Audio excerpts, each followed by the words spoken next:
Yo, what's up guys? Isang masayang araw sa inyong lahat dyan guys.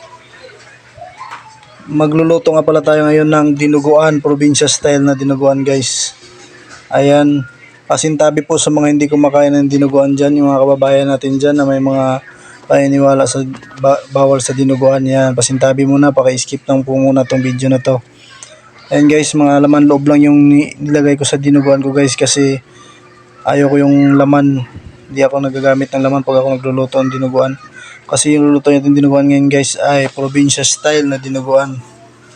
Ayan, ginayat ko lang ng maliliit at pino yung mga laman para mag-spread talaga siya at maghalo talaga siya pag naluto na guys.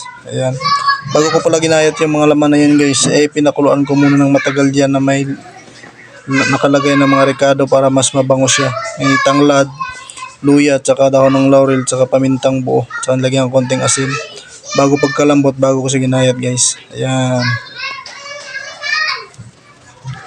yung mga lutong probinsya guys, lalo na sa mga pista sa probinsya, isa yan sa mga hinahanap ko guys, yung mga dinuguan.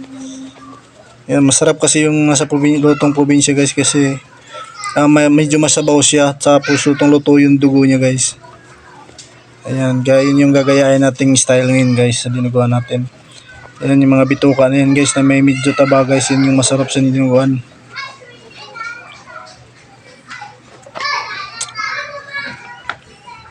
Ayan kasi klaseng bituka yung binili ko dyan guys. Konti lang yung lulutuin ko guys kasi kakonti lang naman din kami dito.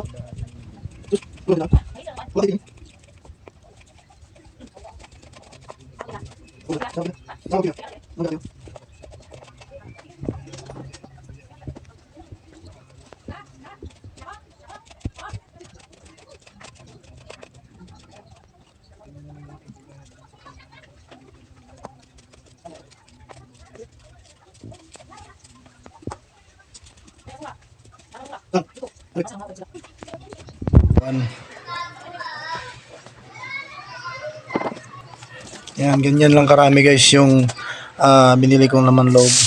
Antay lang. Nagisa na ako ng bawang. Gusto ko sa bawang guys yung medyo brown siya para mas lumabas yung aroma. Lagay ko na yung sibuyas tsaka luya. Tsaka tanglad guys, nilagyan ko na rin ng katawan ng tanglad na dinikdik ko para mas mabango siya. Ayan, nilagay ko na yung laman loob na ginayat natin kanina. Ayan.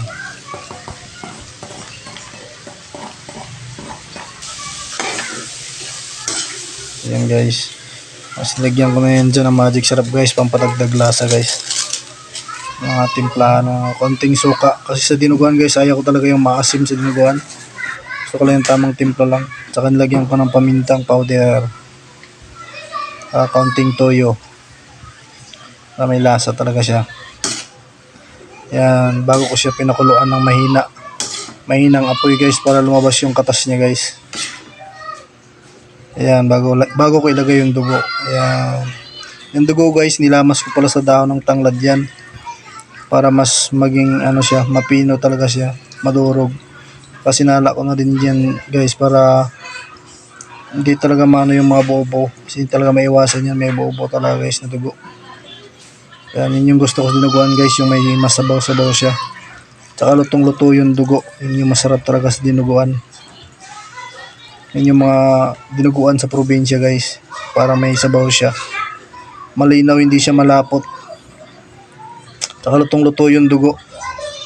Ang masarap sa dinuguan, lalo na yung lumabas na yung mantika sa mga bituka niya, sa mga taba. Yun yung masarap sa dinuguan. Ayan. Ayan guys. Pinakuluan ko yan dyan guys ng matagal sa mahinang apoy.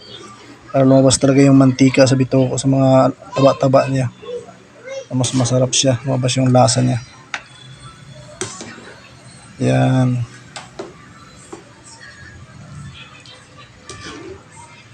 Haluin guys para hindi dumikit yung dugo.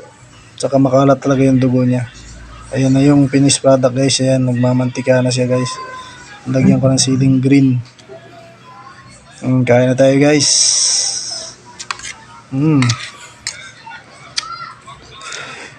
Thank you for watching guys.